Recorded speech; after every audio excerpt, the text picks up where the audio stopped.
Hello दोस्तों, राधे राधे। आज का वीडियो हमारा इस टॉपिक पे है कि किसको स्टॉक मार्केट में ऑप्शन ट्रेडिंग, खास करके ऑप्शन ट्रेडिंग जो करते हैं उनके लिए है कि किसको करना चाहिए, किसको नहीं करना चाहिए। ऑप्शन ट्रेडिंग ऐसा नहीं है कि सबको करना चाहिए, कि सबको भी नहीं करना चाहिए। अभी मार्केट में 91% लोग लॉस कर रहे हैं। ये सेबी का रिपोर्ट है कि 91% लोग लॉस कर रहे हैं। ठीक है, तो ये 91% हैं कौन जो लॉस कर रहे हैं। ऐसा नहीं है कि ये मार्केट में 2018 से आए हैं और अभी तक ट्रेड कंटिन्यू कर रहे हैं 2025 तक, ऐसा भी नहीं है। कुछ 18 में आए, कुछ 19 में आए, कुछ 20 में आए, कुछ 21 में, कुछ 22, 23, 24, 25 में आए। तो इसमें कंटिन्यू कोई ट्रेड नहीं कर रहा है। तो अगर आपने एक दिन भी ट्रेड कर लिया ना, एक दिन भी ट्रेड कर लिया और आपने लॉस में कन्वर्ट कर दिया उसको, तो आप भी उस 91% में चले जाएंगे। भले ही आपने एक ही दिन ट्रेड किया हो, तो आपका जो है ना 91% लॉस मेकिंग जो ट्रेडर्स हैं उसके फील्ड में आपकी गिनती हो जाएगी कि आपने 91% के अंडर में आप चले जाएंगे। और 9% लोग कौन से हैं जो प्रॉफिट ही कर रहे हैं। इसमें भी वही सिनेरियो है कि अगर एक दिन आपने ट्रेड किया और उसमें एक दिन भी प्रॉफिट कर लिया, चाहे 100 रुपये का हो, चाहे 500 रुपये का है, प्रॉफिट तो प्रॉफिट, तो आप जो है 9% में आपका एंट्री हो जाएगा कि आपने स्टॉक मार्केट में प्रॉफिट किया है। ठीक है, तो रही बात अभी किसको करना चाहिए, किसको नहीं करना चाहिए। अभी आप देखो 91% अगर लोग लॉस कर रहे हैं तो जाहिर सी बात है ये टफ़ तो है, इतना आसान नहीं है कि हम इसमें पैसा बना सकते हैं। और 9% लोग अगर इसमें प्रॉफिट कर रहे हैं तो यानी पैसा तो भी बन सकता है इसमें। ठीक है, इसमें पैसा भी बन सकता है। का सब बोलते हैं कि साइकोलॉजी और आपका डिसिप्लिन वो सब तो चाहिए ही चाहिए। और आपका सबसे बड़ी बात यह है कि आपका रिस्क मैनेजमेंट जो है ना, सबसे बड़ा पावर है इस स्टॉक मार्केट में कि आपका रिस्क क्या है, किस तरह से आप ट्रेड ले रहे हैं, किस तरह से आपको आपके रिस्क को मिनिमाइज करना है। वो चीज़ जो है आपको देखना रहेगा। आपको रिस्क पता होना चाहिए, आपका रिस्क कितना होना चाहिए, क्योंकि रिस्क आपको नहीं पता है तो फिर आप मार्केट में लंबे समय तक नहीं चल सकते हैं। आपका कभी प्रॉफिट चलता रहा, फिर आपका लॉस चालू हो जाएगा तो आप समझ नहीं पाएंगे कि लॉस किस तरह से हो रहा है। मार्केट में उन लोगों को ट्रेड करना चाहिए जिसको रिस्क पता है। ठीक है, मार्केट में आप चीज़ें तो सीख सकते हैं, दूसरे का कॉपी कर सकते हैं, देख सकते हैं, लेकिन रिस्क मैनेजमेंट ये नहीं देख सकते हैं। ये आप दूसरे की कॉपी नहीं कर सकते, क्योंकि रिस्क मैनेजमेंट क्या होता है, आप रिस्क मैनेजमेंट जब लेते हैं तो आपके पास आप दूसरे का देखते हैं ट्रेड चल रहा है। आज लोगों के स्क्रीनशॉट आते हैं, किसी का 20,000 प्रॉफिट है, ठीक है, किसी का 50,000 प्रॉफिट है, किसी का 1 लाख प्रॉफिट है, ठीक है, किसी का 10 लाख प्रॉफिट है। तो आप ये स्क्रीनशॉट देख देख के, और कोई चालू गाड़ी में जो है ट्रेड कर रहा है, आपको प्रॉफिट दिखा रहा है। तो इस तरह से ट्रेडिंग नहीं होती है। जो लोग ट्रेडिंग करते हैं तो एक तरह से उनके पास जो है एक्स्ट्रा मनी, आप समझ रहे हैं ना, एक्स्ट्रा मनी किसकी बात कर रहा हूँ, यानी रिस्क मैनेजमेंट की बात कर रहा हूँ मैं। आप उनके रिस्क क्या है, अगर उनके पास जो एक्स्ट्रा मनी है उसी के ऊपर वो रिस्क ले रहे हैं, और आपके पास केवल 10,000 रुपये है, आप स्टूडेंट हो, आप छोटा मोटा जॉब करते हो, आप घर पे काम करते हो, कुछ भी करते हो, आपके पास छोटा सा फंड है, आप सोचते हो कि मैं स्टॉक मार्केट में आऊँगा और धीरे धीरे पैसा बना के करोड़पति बन जाऊँगा, तो ये आप भूल जाइए। क्योंकि स्टॉक मार्केट से करोड़पति बनना तो नामुमकिन ही समझो, क्योंकि स्टॉक मार्केट में करोड़पति नहीं बना जाता है, स्टॉक मार्केट में पैसा कमाया जाता है केवल। ठीक है, और आप सोचो कि मैं केवल शॉर्ट टर्म में आऊँ और स्टॉक मार्केट से करोड़पति बन के निकल जाऊँ, तो ये आप भूल जाइए। करोड़पति बनना है तो स्टॉक मार्केट की फील्ड छोड़ ही देना तो अच्छा रहेगा। आपको मेरी बात कड़वी लगेगी, लेकिन ये बात सत्य है। ठीक है, स्टॉक मार्केट में सस्टेन अपने आप को करो, आप थोड़ा करके पैसा बनाओ। देखो, एक समुंदर है ये स्टॉक मार्केट, क्या है, एक समुंदर है। इस समुंदर से आप थोड़ा अगर पानी निकालेंगे ना तो आप सेफ़ रहेंगे। और अगर पूरा लालच करेंगे कि मैं बीच में जाता हूँ और सारे पानी को निकाल के बाहर रख दूँगा, तो आप बीच में ही डूब जाएंगे। तो इस तरह से आप कभी भी लालच मत करना और अपने रिस्क को मिनिमाइज रखना। रिस्क आपको ध्यान रखना होगा। एंट्री एग्जिट तो आप दूसरे का वीडियो देख के समझ सकते हैं। मैं आपको चार्ट पे ले चलता हूँ, किस तरह से आप अपने रिस्क को मिनिमाइज करेंगे और किस तरह से आपको बगैर ग्रीड के आपको एक डिसिप्लिन ट्रेडर की तरह आपको एंट्री एग्जिट लेके निकल जाना पड़ता है। जैसे भी ये मार्केट आज का है, आप देखोगे ये हमारा 15 मिनट का टाइम फ्रेम है। और देखो अभी आप जो है ना ट्रेड किस टाइम पे करेंगे, अगर आप ऑप्शन ट्रेड करते हैं तो टाइम फ्रेम भी बहुत मायने रखता है। ये जो 15 मिनट का टाइम फ्रेम होता है ना, ये आपको चार्ट एनालिसिस करने का होता है, 15 मिनट के चार्ट में किस तरह से मूवमेंट हो रहा है, ठीक है।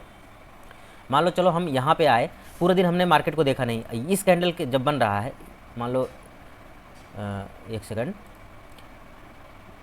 मार्केट जो है ना इतने कैंडल बना चुका है, ठीक है, ये कैंडल इतने सारे कैंडल बन चुके हैं 15 मिनट चार्ट में।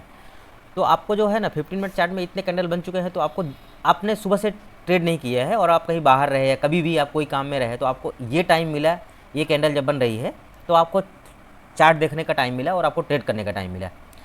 तो आपको सबसे पहले देखना है ना, ये 15 मिनट का टाइम फ्रेम खोलना पड़ेगा। आपको देखना है कि मार्केट में फर्स्ट कैंडल जो है सेलिंग में तो था, लेकिन सेकंड और थर्ड कैंडल जो है आपका बाइंग में आया फिर से, यानी रेड मतलब सेलर हो गए, ग्रीन मतलब बायर हो गए।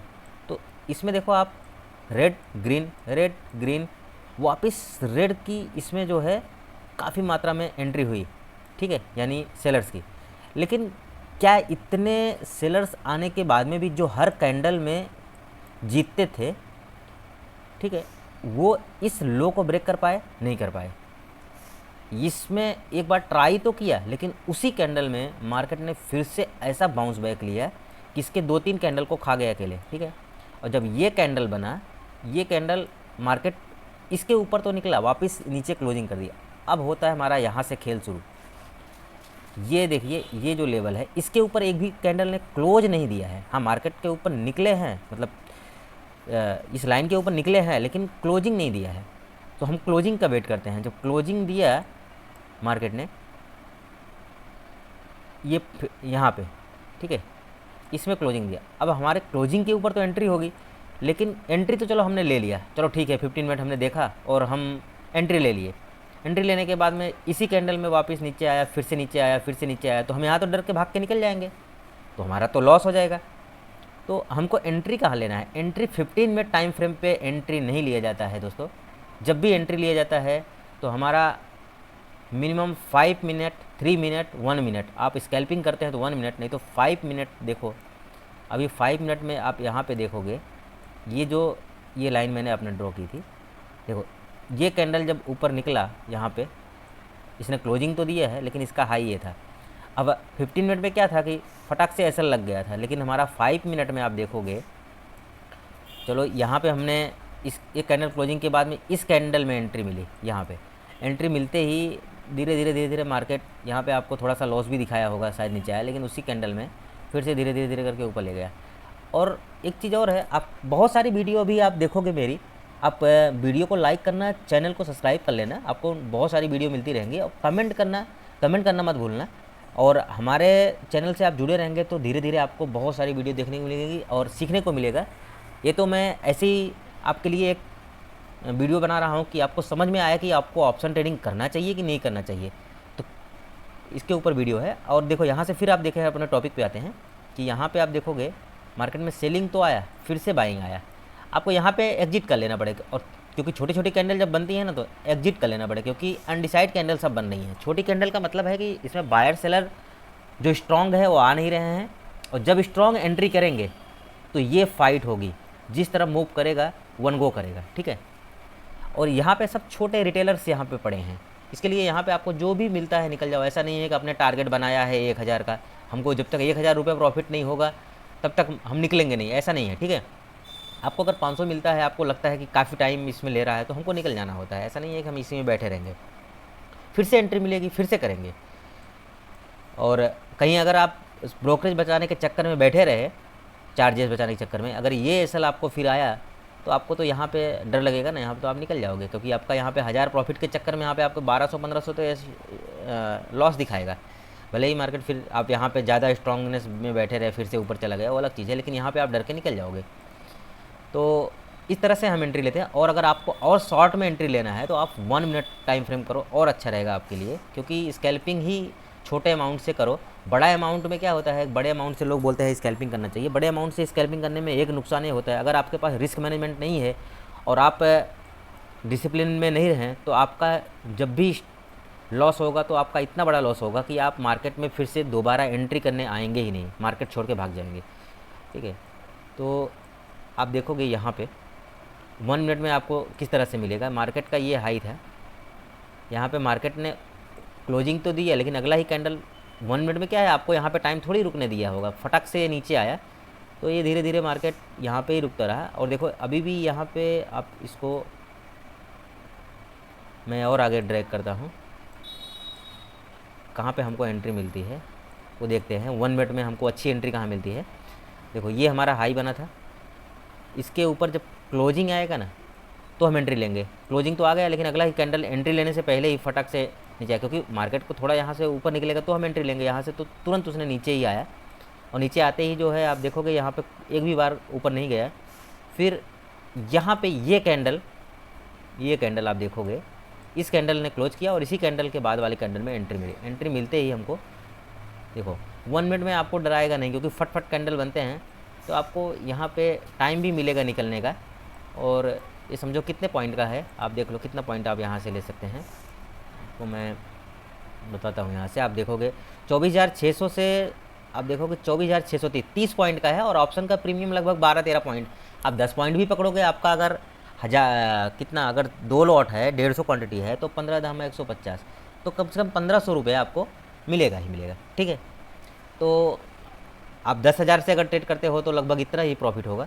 फिर आप बड़ा अमाउंट है, आप रिस्क किस हिसाब से लेना है। और हाँ, एसएल जो रिस्क की बात कर रहा हूँ, रिस्क आपका मार्केट में जब भी आप एंटर करो, 10,000 से करते हो, 20,000 से करते हो, 50,000 से करते हो, तो आप देखो कि आप 10,000 से सबसे पहले मार्केट में अगर आपके पास केवल 10,000 ही पड़ा है ना, तो मैं तो बोलूँगा आप इन्वेस्टिंग कर दो, कोई अच्छा स्टॉक चुन लो, उसमें पैसा डाल दो। अगर आप ऑप्शन ट्रेडिंग में आते हो तो 10,000 एक बार मन में ऐसा सोच लेना कि 10,000 ये जाने वाला है, क्योंकि आप 10,000 वो बचा नहीं सकते हो। क्योंकि 10,000 में से अगर 1 एसएल 2 एसएल लगातार लग गया, 2 एसएल, तो आपका 3-4 हज़ार रुपये ही बचेगा, 5,000 भी बचेगा। तो 5,000 में क्या आप ट्रेड करोगे, किस तरह से ट्रेड करोगे? तो इसलिए आप एसएल जो है ना, 10,000 में एसएल जब लगेगा तो आपका 2 एसएल मान लो एंट्री लेती है। ऐसा तो है नहीं आपने एंट्री लिया और आपका मार्केट के हिसाब से ऊपर ही जाएगा, प्रॉफिट लेके निकलोगे।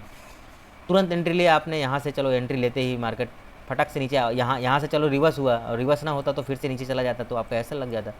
फिर आप यहाँ पे वापस एंट्री लेते, फिर से एसएल लग जाता। तो इसके लिए आप, अगर आपके पास 50,000 रुपये है कम से कम, तो आप मार्केट में आइए ऑप्शन ट्रेडिंग के लिए, क्योंकि मिनिमम 50,000 तो चाहिए ही चाहिए।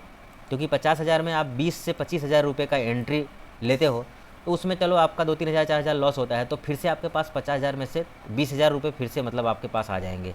2 बार 20-20 का बनेगा। अगर आपका 20 एक बार भी जीरो होता है तो वापस एक बार 20 फिर से ऐड होगा, फिर 20 का अगर 10 होता है तो 10,000 वापस ऐड होगा, यानी आपको 3 बार मौका मिलेगा। ठीक है, 3 बार में तो आप इतना जल्दी आप मार्केट से निकलोगे नहीं, धीरे धीरे आपको सीखने को भी मिलेगा और मार्केट में आप सस्टेन रहोगे। तो सबसे पहले आप रिस्क, आपका मनी के ऊपर रिस्क लेना सीखो। रिस्क आपका अच्छा रहेगा तो आप मार्केट में सस्टेन कर पाओगे। दोस्तों अभी ये वीडियो बहुत लॉन्ग हो जाएगा, अगर आपको मैं बहुत सारी चीज़ें बतानी है इसमें।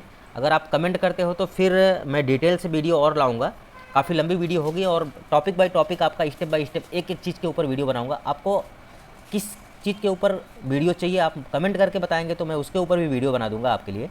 तो प्लीज़ चैनल को सब्सक्राइब करना ना भूलें, वीडियो को लाइक करना, कमेंट करना, दोस्तों के पास शेयर करना। मिलते हैं नेक्स्ट वीडियो में, तब तक के लिए जय हिंद।